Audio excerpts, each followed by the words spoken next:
Depuis ce matin, c'est un flot ininterrompu de pèlerins qui convergent vers le Parkway où le pape François va célébrer la messe de clôture de la 8e rencontre mondiale des familles. Le but de son voyage est son sommet. Grand voyage, pas seulement par le nombre de jours, mais qui marque sans doute une étape dans la reconnaissance de la stature internationale du pape François. Alors ça tient bien sûr à certains de ses rendez-vous, l'intervention devant l'Assemblée générale des Nations Unies, cette première historique devant le Congrès des États-Unis d'Amérique, sa visite symbolique à Cuba à quelques mois des accords avec les États-Unis dans lesquels il a joué un rôle évidemment. Mais cela tient aussi à la manière dont il a articulé ce voyage avec aussi chaque jour de nombreuses rencontres avec les exclus les plus défavorisés de la société. Et puis cela tient certainement au caractère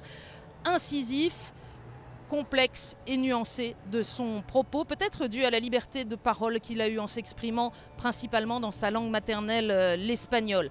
Alors on a retrouvé évidemment tous les thèmes chers au cœur du pape François, tous les thèmes sur lesquels l'Église veut parler au monde, la sauvegarde de la maison commune, cette responsabilité collective, la lutte contre l'exclusion économique et sociale, le respect des droits fondamentaux de la personne humaine, d'avoir un toit et un travail, mais aussi du premier d'entre eux, le droit à la vie. Et puis le respect de la liberté religieuse en question, aussi bien à Cuba où l'Église ne jouit pas de cette pleine liberté qu'ici aux États-Unis où elle est confrontée au gouvernement sur la question de l'Obamacare. On aura entendu aussi le pape avoir des propos très forts sur la manière d'affronter la crise des réfugiés sans précédent et cette invitation à appliquer la règle d'or qui consiste à agir envers autrui comme l'on aimerait qu'autrui agisse envers vous. Mais c'est la famille, le souci de la famille, le caractère central de la famille dans la société et dans la vie de l'Église qui aura marqué en filigrane chacune de ces journées. Le pape qui invite à considérer que la famille est le premier lieu d'apprentissage de l'amour, qu'elle doit être soignée particulièrement.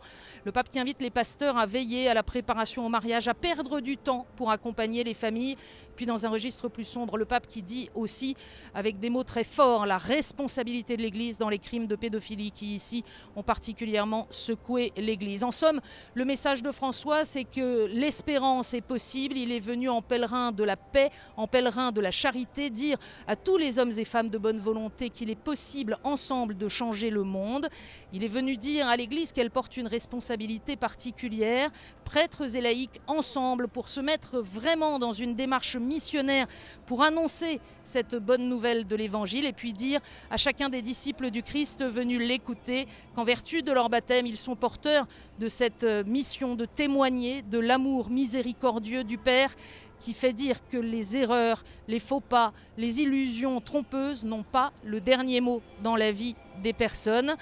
En somme, François l'avait annoncé avant son départ, il est venu dire une chose simple, Jésus vous aime et ça change tout.